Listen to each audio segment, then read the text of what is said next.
நெற்றியில் மலரும்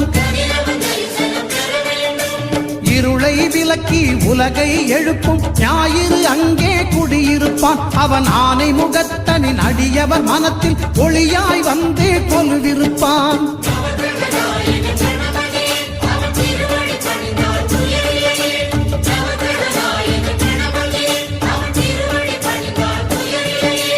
ஒன்பது கோளும் ஒன்றாய் காண அங்கு கற்பகம் என்னும் கடவுளின் மெய்யில்